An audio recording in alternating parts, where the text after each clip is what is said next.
It's June, and it's First Friday, and we're back in the Harrison Gallery at the Harrison Center. Now, we had to wear our mask to get in. We're staying socially distanced. The gallery isn't open to the public all the time now. You can make an appointment to come in on a very limited basis, but guess what? There's new art in here this month, and it belongs to Willard Johnson, and guess what? Will is on the phone with us. Hey, Will, how are you?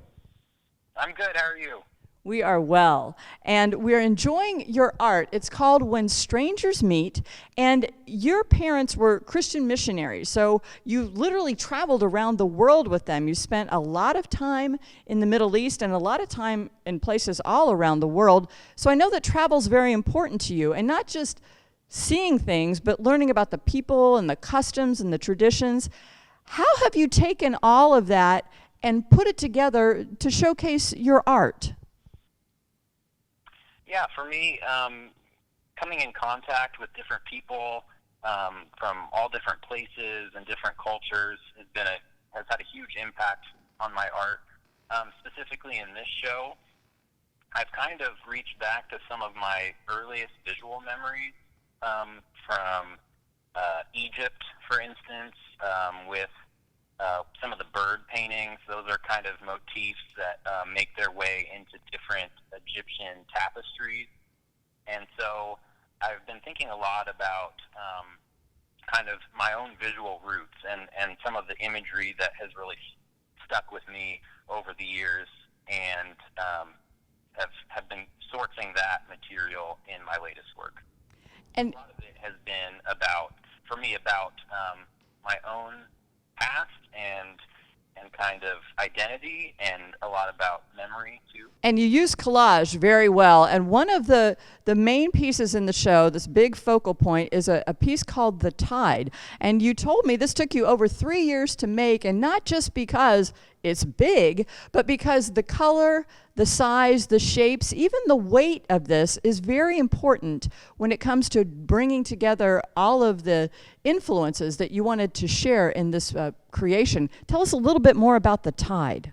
Yeah, The Tide, again, it started, a lot of the patterning that I used is sourced from Middle Eastern and Islamic design. And one of my first memories was walking into the Muhammad Ali Mosque in Egypt when I was really young. And it's just such a visual, it just blows you away how strong that is. And that place has kind of just been imprinted on me.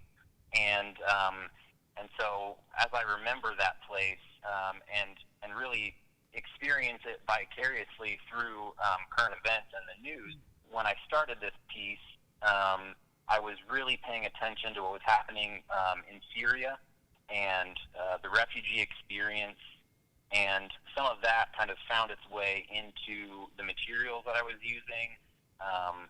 Those are bed sheets and tarps, and I was trying to think about materials that you might have if you're on the move, and how do you make work about the beautiful things in this world, about goodness and beauty and perhaps belief, and all those things are wrapped up in cultural design, but maybe you have been displaced and you're on the run. Originally, this was not a framed or stretched piece with a frame on it. It was something that I could just roll up and throw in a backpack, and so it was very transportable. Yeah. That's been something that I've been thinking a lot with, especially with the large pieces. Exactly, very portable, and we see that in some of the other pieces too as we're walking on through the gallery here. The Silk Road and back, that's another one using a lot of different canvases and colors. Will, you're a husband, a father. You also teach art to middle school students at the Oaks Academy, and you still love to travel, and soon we'll all be able to travel like we used to, hopefully.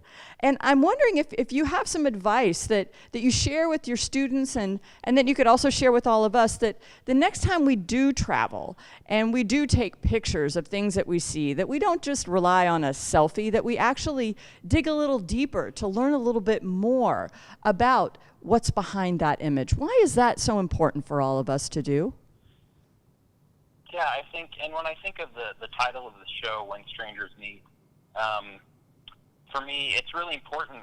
Traveling is a great opportunity to get outside of your normal, circumstance. It's a great opportunity to put yourself in other people's shoes, to see how they live life. And it for me, it's always kind of grounded me and made me realize the privilege that I have, which is, something that you shouldn't take for granted. I think when people come together, when strangers meet, I think a lot about the Silk Road and the history of the world. And, you have the Silk Road trade was happening all the way from Europe to Asia. And in the best of times, there can be mutual respect and mutual influence and a cross-pollination of ideas. And I think that's an amazing thing when we travel and get to share with each other, the best that we have from our own culture. And on the flip side of that is when there's fear and mistrust and hatred is also happens when strangers meet. And that can be, fueled through systems of oppression. And so a lot of my art is kind of about that tension and that paradox, I think, that there's beauty when strangers meet, but for me, making art is a hopeful act, and I hope that beauty can come out. Well, it certainly does here. That flip side. It certainly does here in this show, Will, and we thank you for sharing it with us. And once again, Facebook friends at home, you can contact the Harrison Center if you'd like to come see it in person. The pieces are all for sale. You can contact for them the Harrison Center as well to take one home with you. Indy keeps creating, you keep supporting. Wear your mask, stay socially distanced, and be kind.